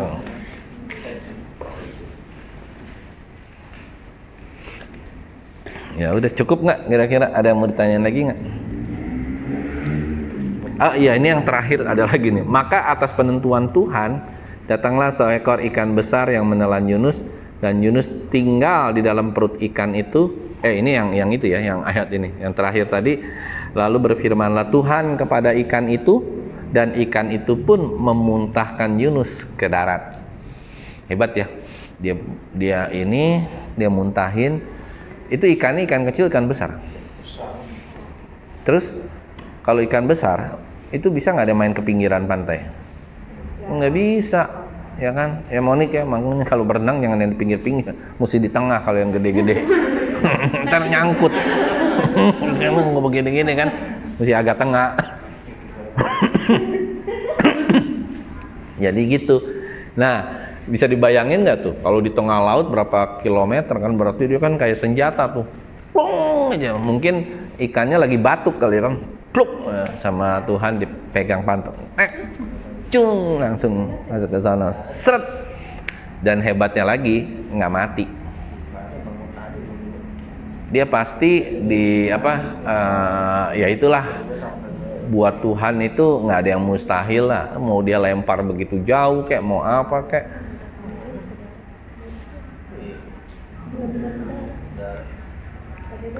dia jatuh ke bawah, pluk. Oh, tapi ini kan yang di Yunus 3 dia dibawa kan dia dibawa ke daratan. Nah, tapi itu kayak belum sampai Niniwe karena dia di sini masih 3 hari baru sampai. Betul, makanya itu dia entah itu dia di pantai seputaran masih di Yafo, Tarsis atau mana ya kan. Nah, baru dia jalan lagi 3 hari. Makanya yang saya bilang, kenapa itu dibilang kitab ini bukan kitab dongeng? Dia bisa ngukur 3 hari. 3 hari perjalanan. Kota Yunus besarnya 3 hari. Luas kota Yunus, luas kota Niniwe 3 hari. Sekali jalan kan hari lu jalan 100 kilo. Di dalam kotanya itu 3 hari. Bangun pergi lah. Berarti dia belum sampai di Niniwe adalah ini kan dia lagi di Pas udah sampai. deskripsi Niniwe ada sebuah kota yang mengagumkan, besarnya 3 hari perjalanan, luasnya itu dari perjalanan. Tapi belum sampai. Yang dia bahas kan di ayat 2 maksudnya berarti ini Sabtu dimuntahin tuh belum Oh, sampai. jadi ini kan 3 hari perjalanan bukan. Dia perjalanan Ini bersiap pergi mengarah Yunus masuk ke dalam. Yunus berjalan ke kota itu sehari. Masuk ke dalam. sehari. Iya. Sehari. Itu masuk. Iya, jadi Yunus masih jauh dari kota Niniwe, masih jatuhnya misalnya dari sini mau ke Jakarta Barat, jatuhnya di Tanah Merah gitu. Pluk. Sehari gitu sebelum. Hebat ya, bisa kita ngebayangin ya, dia waktu jatuh di pasirnya itu pasir yang seperti apa. Iya makanya itu kan pertama speednya pasti tinggi. Iya kan. Yang kedua ini yang aneh lagi, bin ajaib ya kan. Tapi saya ada logik yang lebih benar. Dia nggak jatuh kayak itu. Kalau jatuh ke pasir dia mati. Di air dekat pantai. Cemplung gitu kan. Jadi dia nggak mungkin jatuh di daratan langsung inna ilahi wa inna ilaihi, mati dia langsung game. Dia jatuh di situ, baru dia berenang, kejak, atau mungkin dia belum sadar waktu dia jatuh gitu masih pingsan kan karena saking kencangnya kan ditembak sama ikan kan. Udah gitu bukan cuman, dan saya bisa bayangin itu bukan cuman Yunus yang pung gitu, pasti ada muntahan ikan yang sekalian boom gitu kan. Ikan mati ya. Terus itu kayak meledak gitu. Kan itu lebih tepatnya yang tadi. Terus dia mati gitu. Nah, terus yang terakhir ya itulah yang kita harus percaya sama Tuhan karena kita sering gagal percaya sama Tuhan, sering gagal mengasumsikan pemeliharaan Tuhan dalam kehidupan kita. Nah, ini buktinya ada dan bisa. Dia jatuh, dia bisa lagi, dan Yunus saat itu setelah selesai dia berani lagi nggak ngebantah. Galak banget loh kayak. Maksudnya kalau kita tuh kayak enak banget gitu tuh kan, kalau marah sama kita tuh negornya biasa aja gitu. Kali ini langsung masuk ke pertikan tidak gitu. Bukan, itu karena gini. Kenapa sampai nih ya, latar belakangnya kenapa sampai Tuhan, waduh bener-bener nih si Yunus nih. Ya kan? Makanya hati-hati. Kalau kita udah di Tuhan di area tertentu, mesti hati-hati banget. Ini Tuhan nih kepengen menyelamatkan kota yang 90% lebih penduduknya jahat. Nanti baca sendiri deh. Jahat, Asyur itu bangsa paling jahat. Jadi Tuhan kepingin menyelamatkan mereka lewat Yunus. Yunusnya kagak mau, tidak mau. Kabur-kaburan. Makanya ya kan. Jadi ada pertimbangannya. Jadi buat Tuhan, wah ini nggak main-main nih gitu loh. Sebenarnya kalau kita lagi pikir lagi begini, Tuhan bisa nggak pakai yang lain? Nah ini pelajaran menarik. Tuhan bisa nggak pakai orang lain selain Yunus? Gampang buat Tuhan. Kenapa Yunus? Nah, kalau ada yang bisa jawab itu, saya kasih bakmi. Kenapa Yunus? Kenapa harus Yunus? Kenapa bukan? Bisa aja kan, dia bisa gantiin si A, si B, si C, si D. Buat Tuhan terlalu gampang. Kenapa Yunus? Karena dia yang punya dendam sama Niniwe. Jadi dia bisa memaafkan. Banyak orang yang punya dendam sama bangsa Niniwe. Iya, sama suku Niniwe atau kota Niniwe, bangsa Asyur itu banyak. Ya hampir semua dong, bener nggak? Yang di Israel, karena Israel itu dijajah sama si Asyur, sama Asyur. Asyur itu ibu kota Asyur itu Niniwe, dijajah dia. Nah jadi banyak banget yang sakit hati di situ. Tapi kenapa Yunus?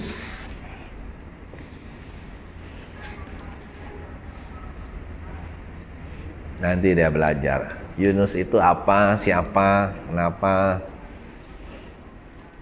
kenapa harus Yunus? Kenapa harus kita? Gitu loh. Masih jadi anak banget. Kenapa harus kita? Belum ada lukisan. Ya kan itu kan pertanyaan-pertanyaan yang menarik dari sebuah sebuah firman Tuhan. Jadi kenapa pas perjanjian baru kenapa nggak pakai nabi aja? Kan di sini kan Niniwe bisa bertobat pakai nabi. Maksudnya kenapa kita nggak diselamatkan sama nabi ini? Karena kenapa zaman dulu Tuhan memerintahkan nabi dan kota-kota bisa diselamatkan. Kenapa pas itu harus Yesus turun tangan dan kan tanpa itu bisa. Ini bisa diselamatkan. Sebenarnya tahu nggak kenapa? Baca aja di kitab Maliaki. Sebenarnya di sebelum kitab Maliaki dan Maliaki, Tuhan itu nggak berbicara 400 tahun kepada umat manusia sama sekali. Karena saking marahnya Tuhan terhadap dosa manusia yang udah begitu luar biasa. Jadi maksudnya bukan berarti Tuhan putus asa ya. Kirim nabi gagal, kirim ini gagal, kirim ini gagal. Dia nggak mau 400 tahun tiba-tiba dikasih jadi selamat. Jadi memang supaya orang merasakan gimana nih kalau nggak adanya Tuhan. Ya kan nggak ada Tuhan setahun aja udah babak belur loh. Ini 400 tahun loh. 10 tahun aja udah luar biasa kan. Kalau kita nggak ada Tuhan 10 tahun atau 1 tahun gimana? 1 bulan lah udah kelimpungan. 1 tahun tambah kelimpungan. Duit ada, semua ada, tapi nggak ada damai sejahtera. Nah sampai 400 tahun itu barulah kenapa dia mengutus, karena gini. Karena Tuhan udah, ya hitung-hitungannya Tuhan udah ada jelas. Jadi kalau dia kirim nabi lagi Jo, nggak bakalan berhasil. Orang nabi-nabi yang lain aja pada kayak kau semua, umatnya masih begini gitu. Tapi memang sebenarnya apapun itu ya ini kan dunia, ini bukan surga gitu kan. Kalau balik lagi kita ngelihat bahwa memang misi penyelamatan Tuhan luar biasa. Tetapi apakah dengan Tuhan, sekarang kita lihat, apakah dengan Yesus Kristus sendiri turun, maka dunia ini jadi nggak punya dosa? Enggak juga. Kenapa begitu? Nah itu ingin memperlihatkan kepada kita semua bahwa apa? Kita bukan dari dunia dan harus kembali ke kerajaan surga. Kita cuman sementara, kita hidup cuman sementara di sini, hidup ada ya kan. Semua serba sulit, nyari makan sulit, nyari jodoh sulit, begini sulit, begitu sulit, semua. Jadi jangan sampai kita bilang bahwa wah saya mah orang Kristen, saya mah pendeta, saya mah orangnya hidupnya benar, terus nggak ada kesulitan. Justru jadi aneh kalau nggak ada kesulitan. Itu berarti emang Tuhan nggak pernah bekerja, nggak pernah berbicara dalam kehidupan kita. Yang jadi masalah, yang paling masalah utama adalah ketika kita itu sudah jadi muridnya Tuhan, tetapi kejahatan tetap berlangsung, semua tetap ada. Nah oleh karena itu janganlah kita gagal dalam memahami pemeliharaan Tuhan. Ya kan, nggak boleh gagal kita nih dalam memahami pemeliharaan Tuhan. Pemeliharaan Tuhan itu bukan hanya hidup kita diberkati, ya itu bukan hanya kita naik kelas, bukan hanya kita jadi 10 besar gitu kan. Wah kalau 10 besar kita pemeliharaan Tuhan, kalau 5 besar kita pemeliharaan Tuhan. Lalu jadi 100 besar, coba Monik kalau kemarin. Kalau tiba-tiba Monik diumumin jadi muridnya ada berapa Monik? Hah? Nah, 200 lebih. 200 berapa? Satu kelas kan 36, kelasnya itu ada sampai berarti 5 ya? Ada berapa? 5? Satu kelas ada 3 kali 6 siswa. Iya berarti 230 something ya. Ya kalau misalnya Monik jadi juara ke 235 dari 236 murid. Coba apa yang terjadi dengan Monik? Monik bilang, waduh payah dah gitu. Nggak jadi kebanggaan. Terus Tuhan memelihara Monik nggak? Iya kan? Seakan-akan kita bilang, kalau saya nggak juara, berarti nggak ada pemeliharaan Tuhan. Bukan. Pemeliharaan Tuhan tuh bukan seperti itu. Pemeliharaan Tuhan adalah ketika kita sakit pun, ketika kita jadi juara berapapun ya tetap ada pemeliharaan. Asal kita udah berusaha. Kan kadang-kadang kita udah berusaha, tapi kita otaknya IQ-nya kan IQ jongkok gitu kan. Tahu nggak IQ jongkok berapa? 40 ke atas gitu kan. 4 kan jongkok duduk ya kan. Nah, jadi sebenarnya pemeliharaan Tuhan itu tetap berlangsung ketika kita sudah berusaha. Jangan kita nggak berusaha sungguh-sungguh tapi hasilnya begini, berusaha sungguh-sungguh tapi hasilnya begini. Jangan pernah kalau apapun dalam kehidupan kita berantakan terus kita bilang wah nggak ada pemeliharaan Tuhan. Jangan pernah kita menganggap ketika segala sesuatu dalam hidup kita semakin lama semakin kita kaya, semakin lama semakin kita terkenal, semakin lama semakin hebat, itu berarti pemeliharaan Tuhan. Ya, jangan pernah salah dan gagal paham dalam memahami pemeliharaan Tuhan.